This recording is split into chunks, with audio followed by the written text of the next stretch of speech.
Olá, sou Dante Garcia, criador do DG Doses de Gestão, um canal que já está no seu 17º episódio e que tenho a satisfação em poder celebrar os inúmeros feedbacks que venho recebendo de nossos participantes. Gostaria de, antes de começar nosso bate-papo, reforçar o convite à sua participação. Envie sempre seus comentários e sugestões de novos temas. Será uma satisfação poder trabalhá-los com vocês.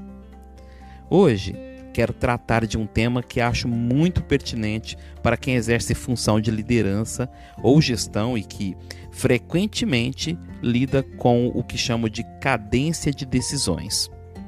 Trata-se, pois, das atitudes e reações que costumamos tomar frente a uma decisão, uma implementação de solução ou mesmo uma orientação quanto a determinado tipo de problema. Eu me refiro ao comportamento que aqui eu trago como tema e eu chamei de 8 ou 80. Aliás, um termo muito comum e usado. Eu explico. Sabe aquela reação que certas pessoas têm por hábito ou convicção de agir nos extremos de suas crenças ou até emoções, sendo ou muito rígidas ou muito flexíveis? Eu não sei se por ansiedade ou mesmo por insuficiente desenvolvimento das competências e habilidades necessárias a este tema que comento, frequentemente eu vivencio em ambientes corporativos e até sociais, pessoas atropelando os contextos, confundindo as bolas, complicando as situações e gerando, ao final, uma conduta que fere diretamente o curso natural e até desejável das coisas ou questões que estavam em discussão ou decisão. Ao final dos debates, vivenciamos o que chamo de desequilíbrio da resposta. O que é esse desequilíbrio de resposta? Trata-se de uma reação imediata e radical, quase inconsciente ou imperceptível. Sim, para melhorar o entendimento, imaginemos um profissional, que pode ser um técnico, um líder ou mesmo um gestor. Bom, imaginemos que no exercício de sua função, ele recebe de seu gestor ou interlocutor uma nova reorientação de curso ou mesmo de mudança de procedimento e, ao entender a mensagem, essa pessoa combate a situação exigindo extremos de seus colaboradores e parceiros. Acho que como uma forma de mitigação dos supostos danos, seja reduzindo abruptamente os recursos disponíveis, se o pedido de correção é para ajustar para menos, ou ampliando abruptamente os recursos disponíveis, se o pedido de correção é para ajustar para mais. E aqui eu me refiro a recursos como qualquer tipo de recurso disponível, seja humano, seja financeiro, seja mercadológico, seja tecnológico, dentre outros.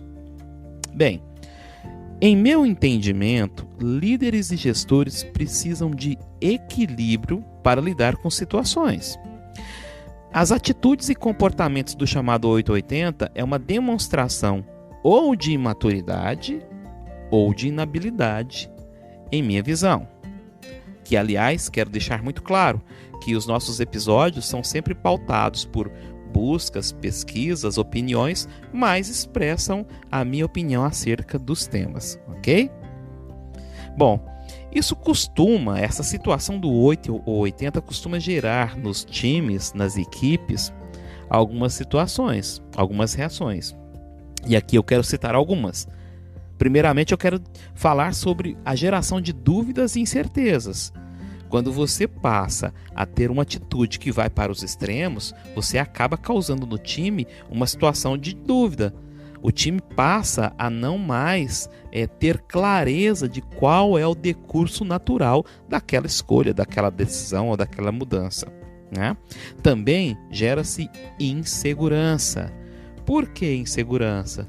Porque a partir do momento em que eu percebo que não há um comportamento organizado, mais adaptado, mais linear, você acaba não acreditando que aquilo que julga-se necessário fazer ou ser feito possa não ser acatado ou escolhido, ou de uma forma muito extremista, que é o que o 880 faz.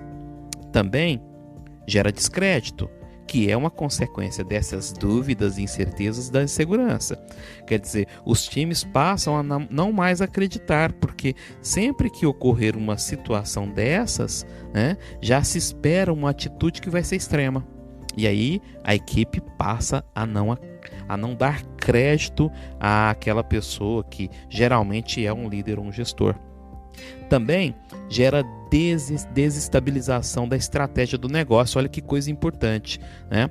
Você tem uma pessoa que tem uma atitude extremista, afeta o time passa a gerar um descrédito com a pessoa, e isso passa a, considerando que toda organização é formada por sistemas que interagem uns com os outros, isso passa a afetar o quê? A estratégia do negócio. Especialmente se nós estamos falando de uma área que é finalística, né? Que vai lidar diretamente com os clientes. Isso é fundamental. Um outro ponto também que gera, né, o 880 são os conflitos e disputas desleais por grupos de poder.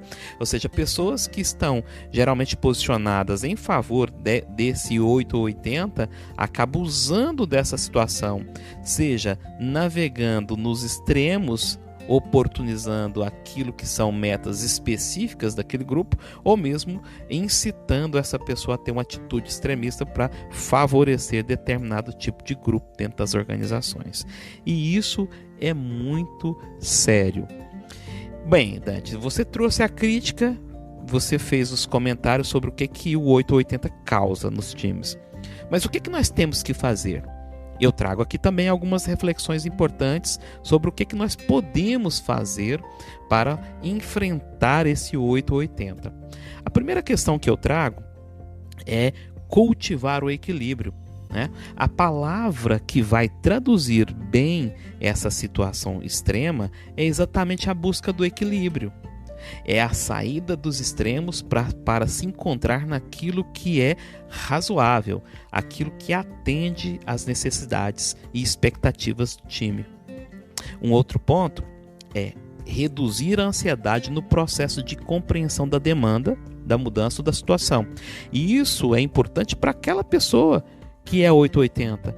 Ela passa a gerar um exercício mental, né, de contenção da ansiedade, e no processo de compreensão junto ao seu líder ou gestor daquilo que se pretende mudar ou alterar, você vai trabalhando esse processo para que se gere mais compreensão, e com essa compreensão ajustada, né, gera-se então uma expectativa positiva de que essa pessoa consiga não se deslocar para esses supostos extremos, né?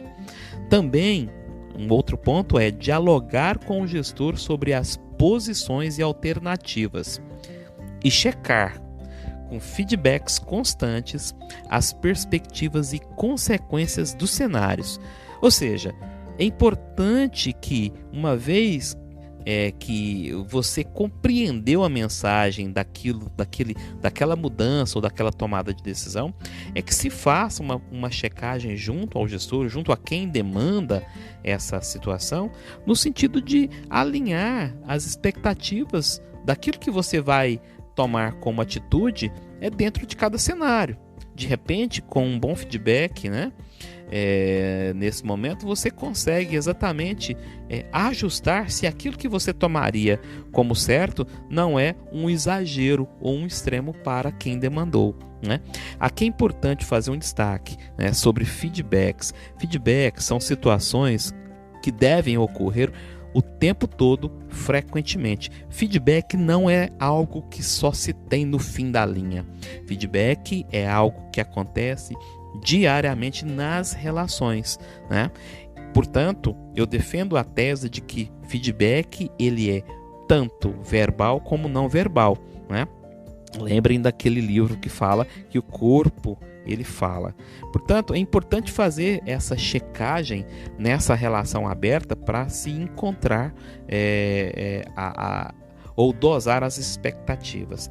Também é importante, uma vez ajustado isso, é que você, como alguém que vai reagir sobre essas mudanças ou vai implementar essas mudanças, é você encontrar a medida certa das coisas. Ou seja, eu não estou dizendo que a gente tem que sair dos extremos e se tornar morno nas atitudes. O que eu estou defendendo aqui é que os extremos geralmente eles são muito dolorosos na maioria das vezes, né? E portanto, é necessário que a gente possa encontrar a medida correta. Nem sempre a medida correta é exatamente a mediana, né? A medida correta é aquela que vai atender à expectativa do negócio, mas que também não vai desestabilizar os times ou as equipes. Também é importante dar clareza dos porquês, ou seja, explicar o motivo de utilização de, por exemplo, algum redutor de dano. De repente, a equipe precisa compreender que, ao se decidir por aquela atitude, né, aquilo tem a ver com alguma situação em que, naquele momento, né, ou a estratégia não permitia, ou os recursos não estavam disponíveis, ou havia alguma situação que afetaria a política da própria organização naquele momento. Então, esses redutores de danos que às vezes são tomados como forma de mitigar os extremos precisam ser comunicados esses porquês para todo o time. Também é importante atuar sempre orientado pelo propósito da organização, pela missão, ou seja, a razão de ser da organização, e também pela visão, que é quem define o trajeto, né? A trajetória, melhor dizendo, onde eu quero chegar, né? Quando eu atuo nas minhas decisões, nas minhas atitudes, nas minhas ações, sempre se pautando pelo propósito, pela missão e pela visão. E aqui veja o quanto é importante a gente dar significado a isso, né? Propósito, missão e visão não pode ser só questão documental ou de cartaz, mas tem que ser algo que dê razão e significado para que você possa agir, né? Você, usando essa estratégia, você sempre vai encontrar realmente o que eu comentei agora há pouco, que é encontrar a medida certa das coisas para que você tome uma ação mais qualificada possível. E por fim, eu comento aqui que é importante desenvolver os times, primando sempre pela aprendizagem organizacional. Ou seja, é importante e fundamental que todas as pessoas possam receber treinamentos, desenvolvimentos, inclusive no contexto da liderança, e que com isso você tenha uma maturidade melhor para agir nesses contextos, ok? Vejam que essas medidas devem se tornar rotinas para que as escolhas possam ser, primeiro, as melhores, segundo, as mais aceitas e terceiro, de impacto positivo. Bem, pessoal, finalizando, eu gostaria de reforçar que essa questão ela é muito comum nos ambientes corporativos, mas é muito importante também compreendê-la para ajustar as velas e garantir os melhores resultados. Também não posso deixar de lembrar que essa atitude 880 também impacta nos ambientes sociais, como eu falei no início da minha fala, né? Portanto, é fundamental que haja uma calibragem, a busca desse equilíbrio para que você possa ter uma ambiência nas relações e que as suas decisões possam ser realmente frutíferas e que conduza a um propósito que valha a pena. E foi por isso então que eu resolvi trazer para o nosso debate no DG Doses de Gestão esse tema. Ok? Se você gostou desse assunto, envie seus comentários e compartilhe com seus contatos pelas plataformas sociais. Muito obrigado e até a próxima!